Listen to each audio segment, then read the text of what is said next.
우리 삶이 매번 바라는 대로 뜻하는 대로 이루어진다면 얼마나 좋겠습니까? 그러나 실상은 참 그렇지 않습니다. 가끔 바라는 대로 이루어지기도 하지만 그것과는 상관없이 흘러갈 때가 훨씬 더 많죠. 그래서 우리는 마음이 상하고 낙심이 될 때가 참 많이 있습니다. 사람이 살면서 어려움에 직면하게 되면 대부분 낙심이라고 하는 것을 경험하게 됩니다. 이 낙심이라고 하는 단어를 사전적으로 찾아보니까 바라던 일이 이루어지지 아니하여 마음이 상함이라고 되어 있더라고요. 바라던 대로 되지 않아서 마음이 상한 상태를 낙심이라고 이야기합니다. 어려움에 직면하게 되면 사람들은 대부분 그 어려움 때문에 절망하게 되고 마음이 상하여 낙심하게 됩니다. 다윗의 삶을 가만히 살펴보면 참 낙심을 경험할 만한 상황들이 너무도 많았습니다. 그의 인생은 어려움이 겹쳐오는 경우가 너무 많았고 그래서 순탄치 않은 삶을 살아갔던 인생이 다윗이었습니다.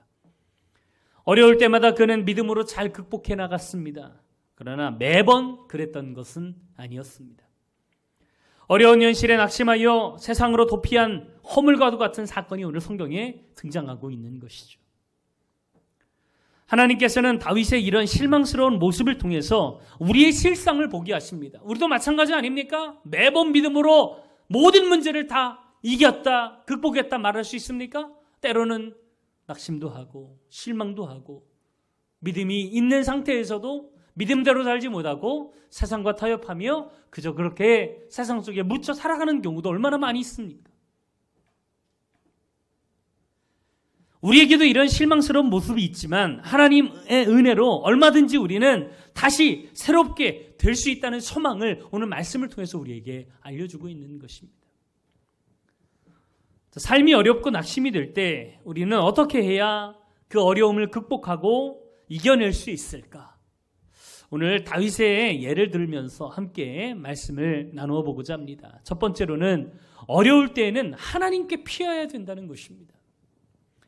다윗은 자기를 죽이려고 추격해온 사울을 죽일 수 있었음에도 불구하고 죽이지 않았습니다.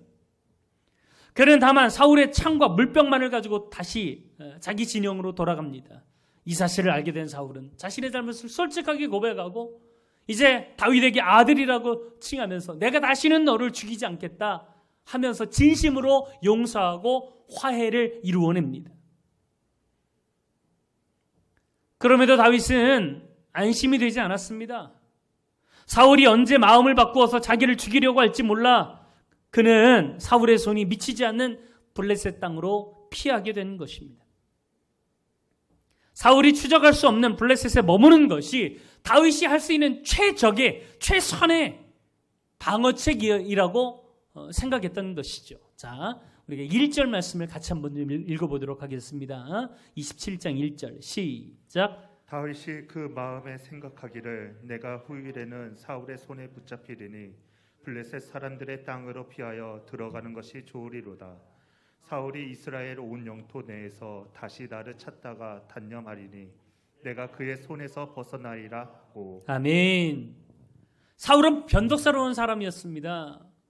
용서했다, 화해했다, 다시는 죽이지 않겠다 하고요. 금방 마음이 바뀌어서 죽이려고 하는 사람이 사울이었습니다. 이미 여러 번 마음을 바꾸어서 다윗을 추적했던 것이 우리가 직전까지도 살펴보았던 내용이었습니다.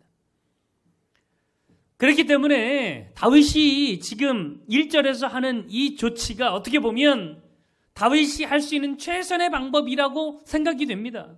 그러나 이 방법은 믿음과는 거리가 먼 방법이었습니다. 다윗이 피해야 될 것은 블레셋이 아니었습니다. 하나님이었습니다.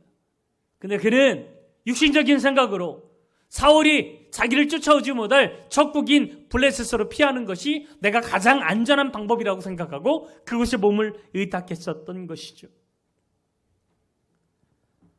사실 다윗이 블레셋 땅으로 도피한 것은 이번이 처음이 아니었습니다. 그는 이미 사울을 피해서 기브아를 떠나 놉 땅을 거쳐서 그곳에 도착한 적이 있었습니다. 이방 땅에서 궁지에 몰린 다윗은 자기 생명을 보존하기 위해서 블레셋 왕이었던 아기스 앞에서 미친 체하고 침을 흘리면서 미충아이처럼 문을 손톱으로 긁는 행위까지도 서슴지 않고 행했던 사람이 다윗이었습니다. 자, 21장 10절 말씀을 함께 좀 읽어보겠습니다. 앞에 떠 있습니다. 21장 10절 시작. 그날에 다윗이 사울을 두려워하여 일어나 도망하여 가드왕 아기스에게로 가니. 자, 13절도 같이 한번 읽어보겠습니다. 13절 시작. 그들 앞에서 그의 행동을 변하여 미친 채 하고 대문짝에 그적거리며 침을 수염에 흘리매. 아멘.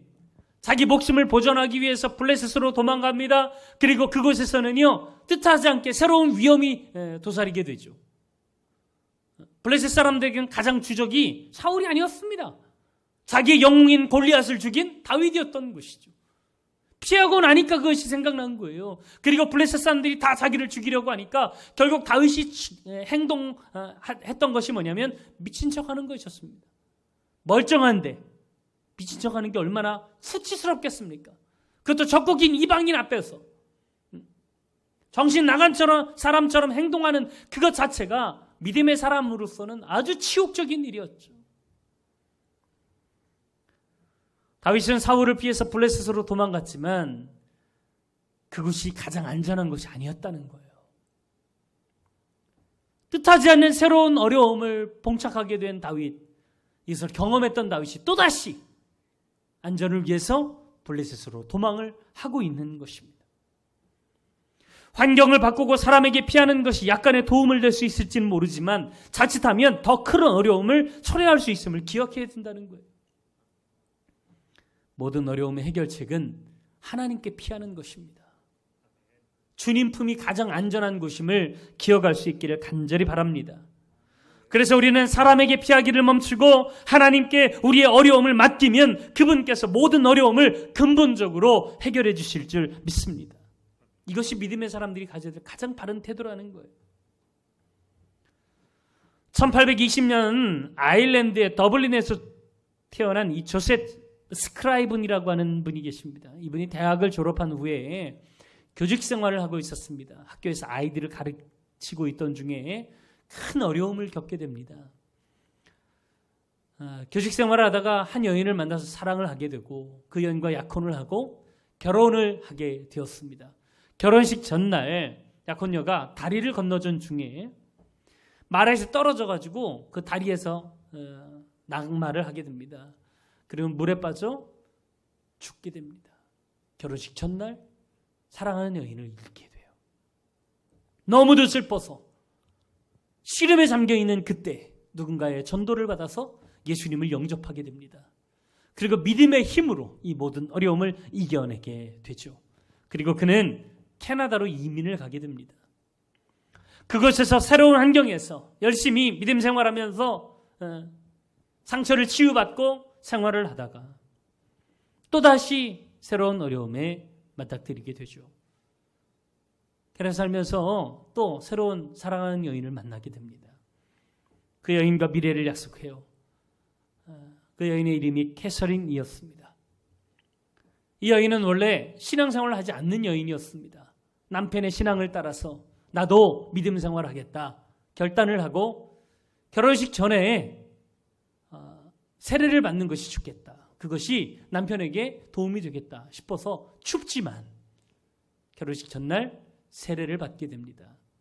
지금은 이 세례를 머리에 이제 물을 뿌리는 것으로 했지만 예전에는 강가 같은 데 가서 물 속에 몸을 담그는 식으로 이제 세례를 베풀었잖아요.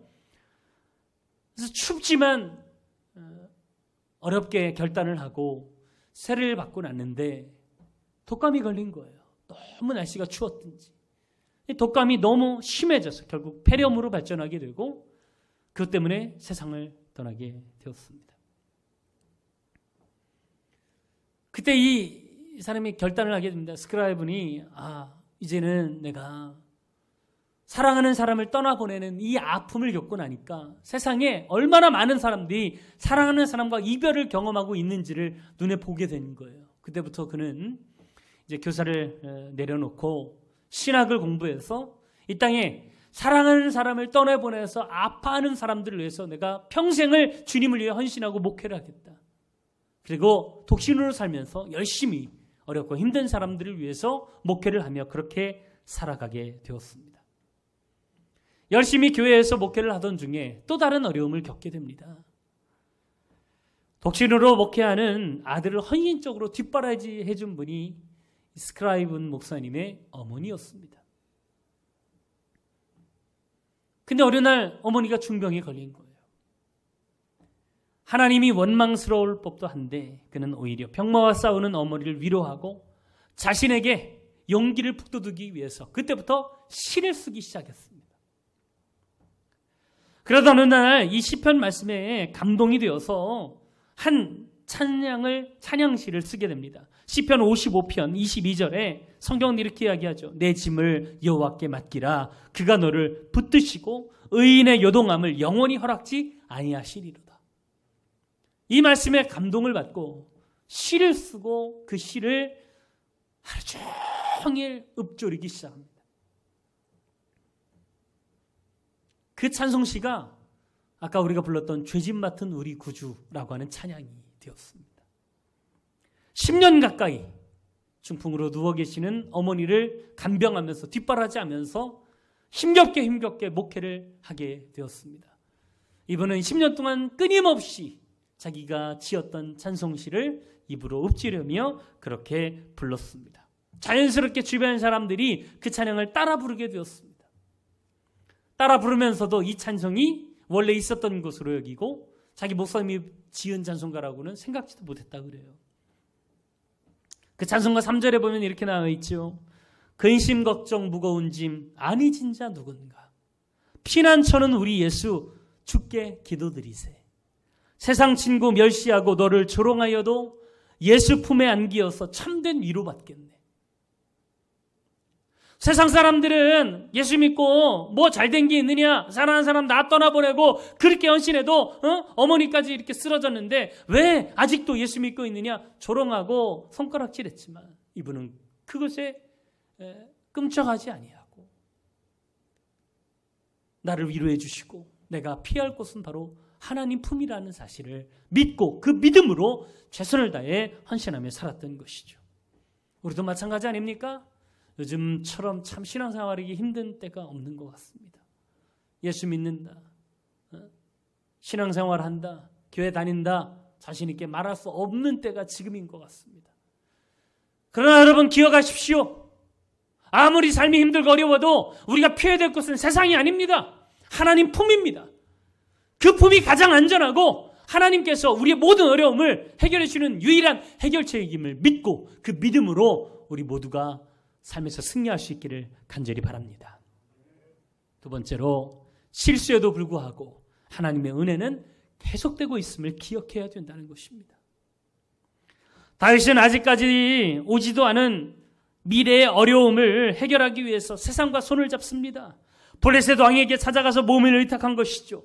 다윗에게는 부하들만 600명이 있었습니다. 이 사람들이 혼자만 있는 것이 아닙니다. 가족이 다 있었습니다. 그러니까 가족을 다 합치면 적어도 2,000명, 어떤 학자들은 3,000명이 넘는 사람들이 블레셋으로 이주한 것으로 생각을 하고 있습니다.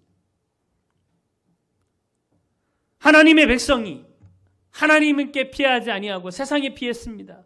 이방인의 몸을 의탁한 것, 이것은 어떻게 보면 적국의 몸을 의탁한 거니까 민족을 배신한 것이고 하나님을 향해 불신한 것이죠.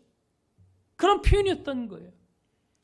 그때부터 사울은 다윗을 쫓지 않기로 결정합니다. 왜냐하면 적국으로 갔으니까 민족을 배반한 거 아닙니까? 그러니까 다윗이 다시 고국으로 돌아온다 할지라도 왕이 될 수 없을 것이다라고 판단을 하고 사울은 그때부터 다윗을 추적하기를 포기하고 이제는 다윗의 삶에서 신경을 쓰지 않습니다. 그만큼 다윗의 결정은 신앙적이지 않았다고 볼 수 있는 것이죠. 명백한 흠집이었고 실수였습니다. 그러니까 성경은 다윗의 좋은 점만을 부각시키려고 하지 않습니다. 실수는 있는 그대로 보여주고 있는 것이 성경 말씀입니다. 다만 자신을 따르는 사람들을 안전하게 지키기 위한 교육지책이었던 것이죠. 다윗 혼자였으면 끝까지 지킬 텐데 신경 쓰는 사람이 많아지니까 생각이 많아지는 것이죠. 온전히 믿음으로 결단하지 못하고 사람들의 이 삶 속에 어떻게 하면 그들도 잘 케어할 수 있을까, 이걸 생각하다 보니까 계속 하나님보다는 사람에게 신경을 쓰게 되는 거예요. 그러니까 결국 다윗의 판단이 흔들리게 되고 신앙적이기보다는 세상적인 판단을 하게 되었던 것입니다. 하나님보다 사람을 보게 되면 결국은 하나님의 은혜를 구하기보다는 이방인의 왕이었던 아기스에게 은혜를 구하는 모습으로 전락하게 만 것이죠. 자, 5절 말씀 함께 좀 보겠습니다. 5절 같이 읽어볼까요? 시작. 다윗이 아기스에게 이르되 바라건대 내가 당신께 은혜를 입었다면 지방 성읍 가운데 한 곳을 내게 주어 내가 살게 하소서. 당신의 종이 어찌 당신과 함께 왕도에 살리이까 하니. 아멘. 다윗에게 은혜를 베푼 아기스 왕은 결국은 시글락이라고 하는 도시를 다윗에게 줍니다. 그곳에 가서 마음껏 살아라. 한 도시를 다윗이 차지하고 그곳에서 살게 되죠. 1년 4개월을 살면서 그곳에서 블레셋 왕의 측근으로 살아가게 됩니다. 사람은 은혜를 베푼 사람을 섬기게 되어 있습니다.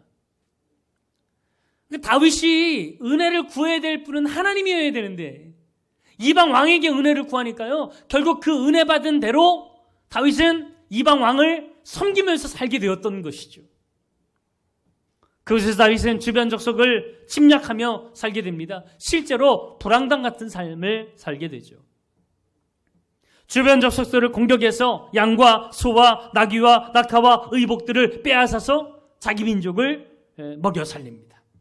아무런 거리낌 없이 살인을 저지르고 심지어는 노약자, 어린아이들, 여인들까지 무참하게 죽이는 일을 서심치 않고 행하게 됩니다. 다윗이 그렇게 할 수밖에 없었던 이유는 아기스 왕에게 자신의 행적을 들키면 안 되기 때문에. 블레셋에 살고 있는데 블레셋 사람들을 노략하고 그들을 죽였다 그러면 블레셋 왕이 좋아하겠습니까? 그래서 자기 행적을 철저하게 숨기기 위해서, 자기 안전을 위해서 이렇게 천인 공노할 짓도 서스름없이 저지르고 있었던 것이죠. 자, 10절, 11절 말씀 같이 좀 읽어보도록 하겠습니다. 27장 10절, 11절 시작. 아기스가 이르되 너희가 오늘은 누구를 침노하였느냐 하니 다윗이 이르되 유다 네겝과 여라무의 사람의 네겝과 겐 사람의 네겝이니이다 하였더라. 다윗이 그 남녀를 살려서 가드로 데려가지 아니한 것은 그의 생각에 그들이 우리에게 대하여 이르기를 다윗이 행한 일이 이러하니라 하여 블레셋 사람들의 지방에 거주하는 동안에 이같이 행하는 습관이 있었다 할까 두려움이었더라. 아멘. 다윗은 자신이 블레셋 땅에서 안전하게 살면서 자기 민족을 배반하지 않기 위해서 거짓말을 하게 됩니다. 그러면서 결국은 철저하게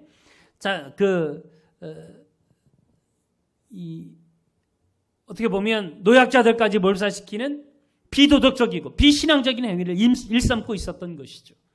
그럼에도 불구하고 하나님은 다윗과 그를 따르는 사람들을 철저하게 보호하셨습니다. 아기스 왕이 의심하지 않고 다윗을 믿게 하셨고요. 그리고 안전하게 그들을 지켜주셨던 거예요. 이게 하나님의 은혜가 아니고는 무엇이겠습니까? 사람은 자기에게 배반하고 실수하면요, 내칩니다. 근데 하나님은 그러지 않으셨어요.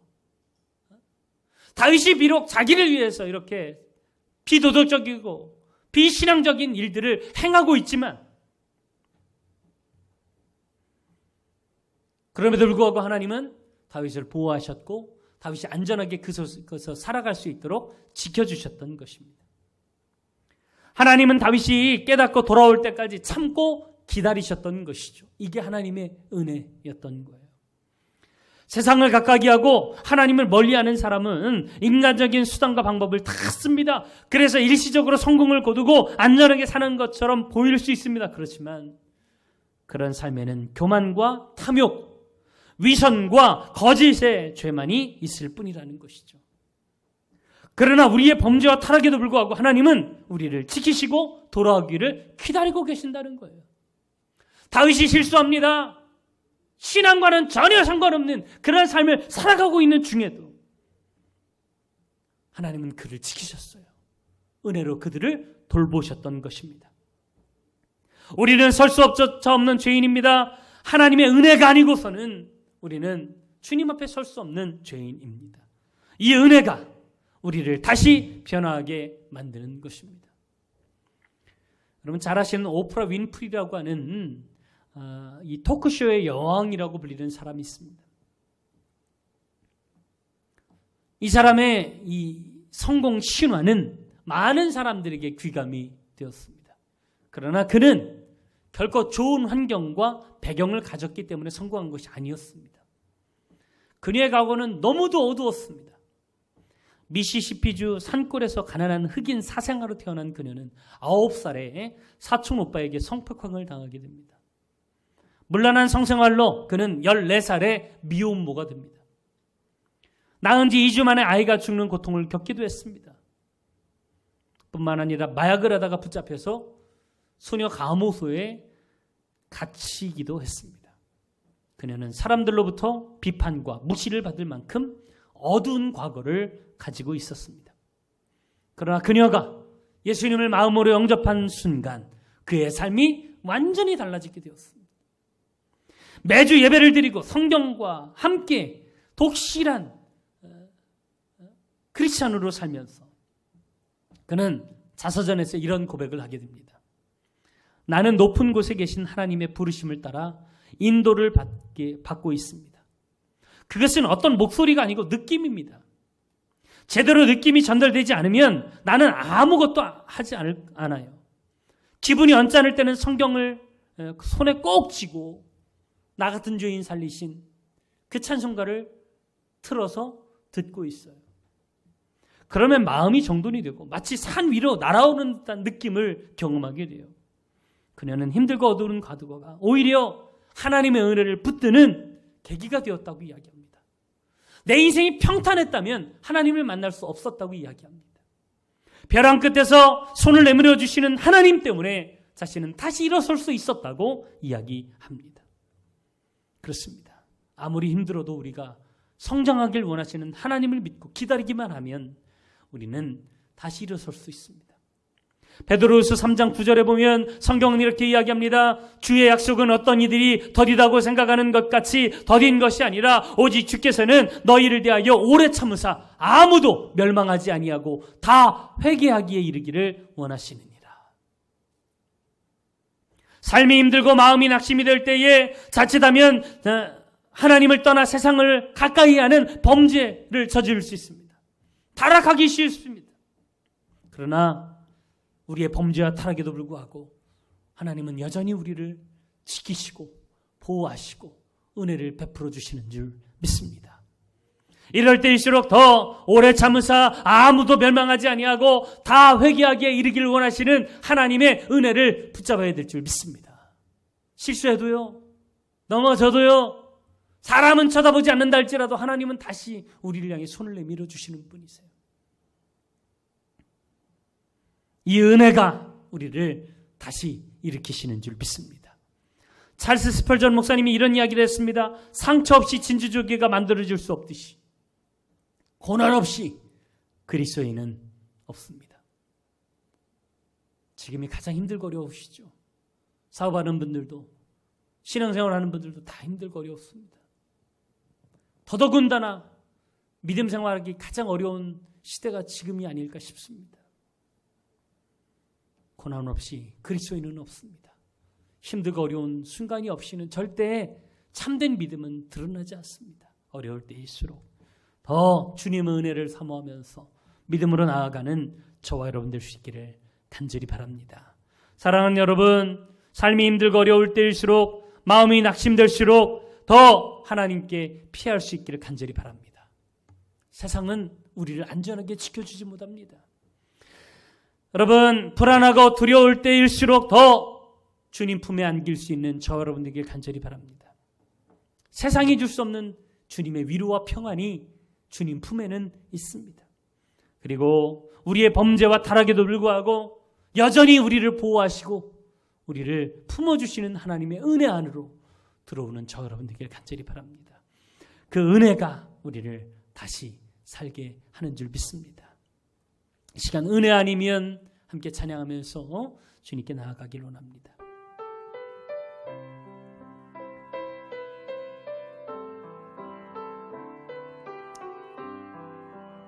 은혜 아니면 은혜 아니면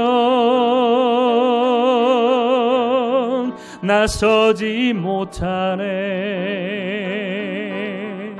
십자가의 그 사랑 능력 아니면 나서지 못하네. 은혜 아니면 나서지 못하네. 놀라운 사랑 그네 아니면 나서지 못하네. 다시 한번 합니다. 은혜 아니면